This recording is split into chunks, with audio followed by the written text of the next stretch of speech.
कथा कहने को हमको आदेश नहीं, इसलिए राम कथा को संक्षिप्त कहते हुए, कृष्ण कथा कहते हुए जन्मोत्सव मनाएंगे धूमधाम से। कहने लगे कि सुनो, मैं तुमसे अब राम कथा कहूंगा सूर्यवंश की। ध्यान देना, कहते कि नारायण के पुत्र ब्रह्मा हुए। कौन हुए? ब्रह्मा। और ब्रह्मा के पुत्र मारीच हुए। आगे चल करके इनके पुत्र कश्यप हुए, कश्यप के सूर्य हुए, सूर्य के विभीषण हुए, विभीषण के वैवस्वत मनु हुए, वैवस्वत मनु के प्रद्युम्न हुए।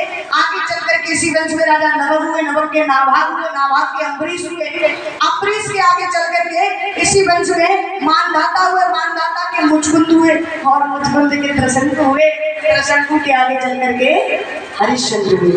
आगे चल करके इसी वंश में दीर्घबाहु हुए, और महाराज आगे चल करके राजा सगर हुए, सगर के असमंजस हुए, असमंजस के अंशुमान हुए, अंशुमान के दिलीप हुए, दिलीप के भागीरथी, और भागीरथी की मां गंगा को इस पृथ्वी पर लेकर आए।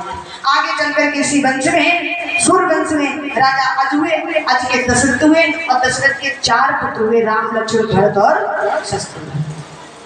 अयोध्या में जन्म लिया, लालन पालन हुआ, बड़े हुए, और महाराज इनका विवाह चारों का जनकपुर से हुआ। विवाह होने के बाद में जब आराम से आए, अयोध्या में कुछ समय तक रहे, पिता की आज्ञा का पालन करते हुए राम, लक्ष्मण और जानकी वन को गए। वन में जाते हुए सबको दर्शन देते हुए भगवान अत्रि मुनि के आश्रम पर होते हुए आगे चल करके वन में गए, तो रावण ने मैया जानकी को हरण कर लिया, और राम जी मैया के वियोग में इधर उधर भटकते रहे। आगे चल करके भगवान सबरी के आश्रम पे गए, और सबरी के आश्रम पर जाकर के भगवान ने सुग्रीव से मित्रता की। सुग्रीव से मित्रता करने के बाद वानर सेना को लेकर के रावण पर चढ़ाई की, और रावण का वध करके भीषण को राज लेकर के मैया जानकी को ला करके आज अयोध्या में आ गए। राम कथा संक्षिप्त में ही है, और राज्याभिषेक हो गया आराम से प्रभु, क्योंकि राम कथा कहने को 9 दिन चाहिए। हाँ, अब यहाँ 7 दिन में भागवती हो रही है, तो राम कथा कहाँ कहता है? इस प्रकार से बोले वृंदावन में हरि लाल की। 20 रुपए दिलीप गिरने वाले। अब मैं आपको चंद्रवंश का निरूपण करूंगा, चंद्रवंश की कथा, जिस वंश में भगवान कन्हैया ने, अब ध्यान देना, यहाँ से भगवान कन्हैया के जन्मोत्सव की कथा। कहने लगे नारायण के पुत्र ब्रह्मा हुए, ब्रह्मा के अत्रि हुए, अत्रि के श्रीमान चंद्रमा हुए, चंद्रमा के बुध हुए, बुध के पुरुरवा हुए, पुरुरवा के आगे चल करके वंश में 6 पुत्र हुए, आयु, सतायु, सत्यायु, रय और विजय और जय, 6 पुत्र। आगे चल करके जी के वंश में गाधी हुए, और गाधी के आगे चल करके इसी वंश में नहुष हुए, नहुष के 6 पुत्र हुए, रंतदेव महाराज हुए, रंतदेव के जो कि उनके राज्य में अकाल पड़ गया था, भगवान ने चांडाल बन करके परीक्षा ली। आगे चल करके यादवी महाराज जो थे, उनके बड़े पुत्र जिनका नाम था यदु, यदु महाराज के देवपीड़ हुए, देवपीड़ के 2 पत्नियां थी, देवपीड़ के 2 पत्नियां थी, एक पत्नी के अर्जन पर्जन हुए, और एक के बोले वृंदावन में हरि लाल की। ध्यान नहीं है, एक के अर्जन पर्जन हुए, और एक के सूरसेन। अर्जन पर्जन के नवनंद हुए, और सूरसेन के कन्हैया हुए। मथुरा में जन्म लिया, गोकुल में फुकना झूला, वृंदावन में अनेकों प्रकार से लीलाएं की, और महाराज जरासंध के भय की वजह से द्वारिका चले गए। वहां जाकर 16,008 विवाह किए, भगवान के पुत्र ने सत्य का अपराध कर दिया, सब आपस में लड़कर के समाप्त हो गए, और भगवान के अपने धाम को वहीं बैठ गए। परीक्षित मुंह देखे, प्रभु कथा हो गई, बोले अभी सुनाई नहीं थी, कहीं तो सुनाई थी।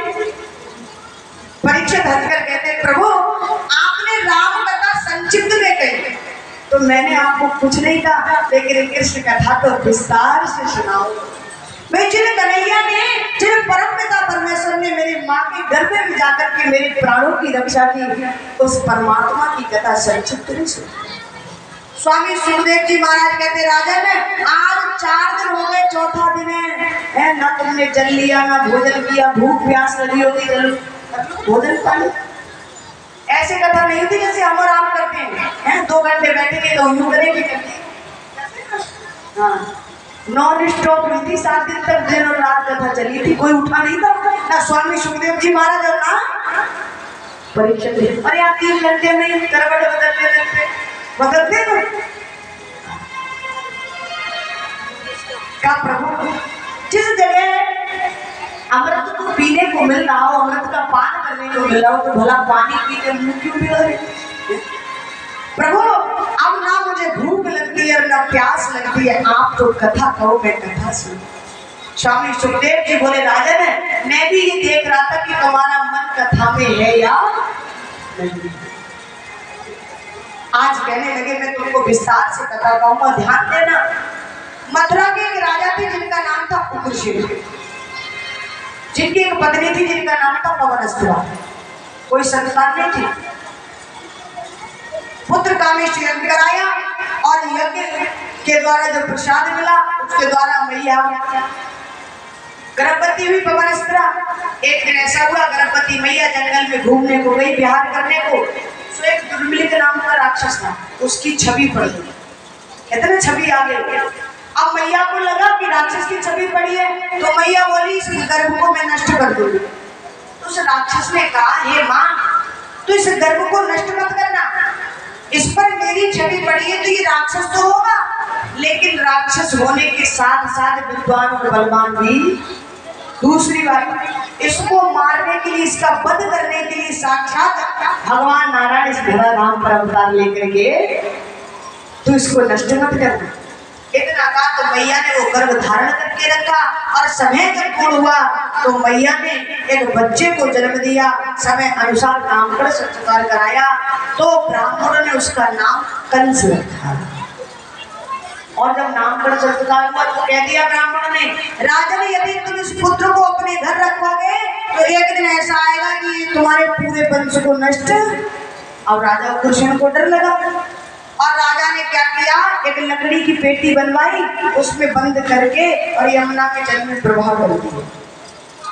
स्वामी सुखदेव जी महाराज कहते राजा परीक्षित आगे वासुदेव जी के पिता थे सूरसेन महाराज, वो भजन कर रहे थे, वो लकड़ी की पेटी ला करके उनके पास रख गई।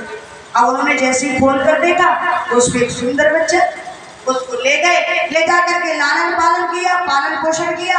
वासुदेव जी का और कंस का साथ ही साथ लालन पालन।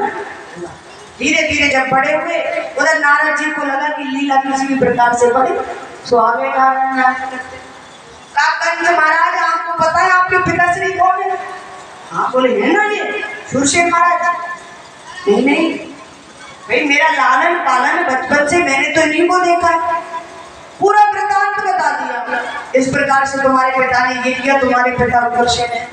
अब तो क्रोध आया और तुरंत शक्तिशाली था, आगासुर, बकासुर, धेनुकासुर, अष्टासुर, व्योमासुर, पूतना, बड़े बड़े राक्षसों को इकट्ठा किया और राजा पर चढ़ाई की अपने पिता उग्रसेन को राज सिंहासन से उतार करके जेल में अंदर बंद कर दिया। स्वयं राजा बनकर बैठ गया और कह दिया मथुरा वासियों से आज के बाद किसी ने भगवान का नाम लिया ना, याद रखना सबको मृत्यु दंड दे दूंगा। अब तो इतना भय कर दिया, कोई आहुति लगाता ना यज्ञ में तो भगवान के नाम की नहीं, ओम कंसाय स्वाहा, कंस के नाम की लगती। यहाँ तक कि ऐसा अत्याचार मचा दिया कि अगर वो कंस जो था गर्जना करता था तो गर्भवती माताओं के गर्भ नष्ट हो जाते थे। ऐसा स्थिति बना। एक कंस की बहन थी जिसका नाम था देवकी। अच्छा कोई व्यक्ति कितना भी बड़ा डाकू से, कितना भी बड़ा सही है, वो किसी से नहीं डरता होगा, लेकिन संसार में किसी न किसी से तो जरूर डरता होगा, है डरता है। तो ठीक इसी प्रकार से कंस की एक बहन थी जिनका नाम था देवकी, बड़ा प्रेम करता था, चचेरी बहन देवकी की कन्या थी। एक दिन कंस ने सोचा मेरी बहन है विवाह के योग हो गई, लालन पालन किया, कहा कि किसी अच्छे नर को देखकर विवाह कर देता हूँ, और महाराज सब जगह देखा तो कोई फर्क अच्छा नहीं मिला। फिर विचार किया कि वासुदेव तो मेरे साथ पले हैं, बड़े हुए हैं, ऐसा करता हूँ कि इससे अच्छा और कौन मिलेगा, मेरा मित्र भी है और उन्हीं के साथ विवाह संबंध पक्के कर दिए, प्रेम पूर्वक धूमधाम से विवाह हुआ और अपनी बहन को कहा कि मैं स्वयं विदा करके अब रथ में बिठा करके ले जा रही थी देखने। जैसे रथ चलने को हुआ तो आकाशवाणी हुई, हे कंस, जिस बहन को तू आज विदा करके उसके घर पहुंचाने जा रहा है उसी का 8वां गर्भ तेरा कारण है। अब कंस ने जैसे सुना तो डर लगा। अब ये सोचता है कि क्या करूं, विचार किया कि ना रहेगा बांस और ना बजेगी, तो तुरंत तलवार निकाली, बोले ना देवकी रहेगी तो संतान कहां से होगी। जैसे मारने को चाहा ना केस पकड़ गिरता, पास में वासुदेव बैठे थे, हाथ जोड़ दिए, महाराज आपका कर्तव्य नहीं कहता कि आप एक स्त्री पर हाथ उठाते हो, दूसरी बात ये तो आपकी बहन है, और तीसरी बात आपको डर तो देवकी की संतान से, देवकी से थोड़ी है। 8वीं संतान जब देवकी की होगी ना तो उनको ला करके द्वारपाल बोले महाराज अगर इधर से गिनोगे ना पहले नंबर से तो लास्ट वाली 8वीं, और लास्ट वाली से गिनोगे तो पहली वाली 8वीं, क्या पता कौन सी हो।